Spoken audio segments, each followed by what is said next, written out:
kemajuan teknologi digital bagaikan pedang bermata dua. Di satu sisi, ia memberikan kemaslahatan bagi banyak orang di dunia, tapi dapat saja menjadi pedang yang mampu benar-benar membunuh. Media sosial khususnya, rasanya tak asing lagi di banyak telinga. Ya, sama saja, bisa menjadi bermanfaat bila digunakan dengan bijak, dan begitu pun sebaliknya. Ada saja oknum yang menggunakan media sosial untuk menebar ujaran kebencian. Entah dengan dasar dan alasan apa. Tak berhenti sampai di situ. Oknum tersebut pun terkadang tak segan untuk mengajak orang melakukan hal yang sama melalui berita palsu yang ia sebar. Celakanya, banyak orang pula yang langsung menelan mentah-mentah tanpa mencari tahu kebenarannya. Lantas, mau sampai kapan terus memakan berita hoaks hingga kenyang? Ingin terus membuat oknum tersebut puas dan menang? Tanpa sadar, ada satu kepala yang sedang penuh dan riuh. Jeritan kencang dalam diam di setiap malam yang tak ada satupun orang mendengarnya.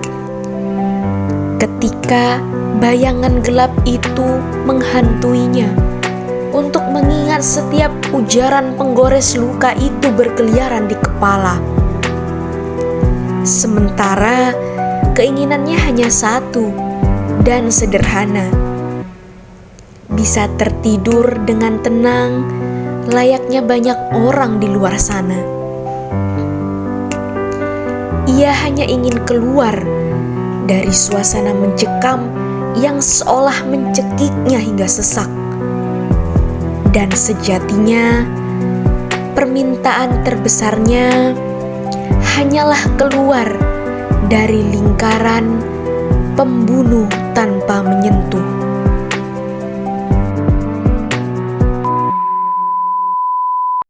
Hai semua, rasanya tidak asing bukan dengan kejadian tersebut? Mungkin contoh kejadian tersebut banyak terjadi di lingkungan sekitar kita. Lantas kita harus bagaimana? Apa yang bisa kita lakukan? Ya, ada langkah kecil yang mungkin secara tidak langsung akan berdampak besar bagi seseorang. Nah, apakah itu? Yang pertama, kita perlu dengan bijak memilih dan memilah informasi yang didapat. Kita dapat mencari tahu kebenaran informasi tersebut terlebih dahulu dari sumber yang terpercaya. Jangan mudah terprovokasi dengan foto dan video yang belum tentu sesuai dengan informasi yang disampaikan. Kita justru harus menjadi agen pemutus mata rantai penyebaran berita palsu tersebut. Yang kedua, bila merasa diri kita sedang tidak baik-baik saja, jangan ragu dan malu untuk meminta pertolongan kepada profesional seperti psikolog, konselor, dan ahli lainnya, tanpa perlu memikirkan stigma yang berkembang di masyarakat.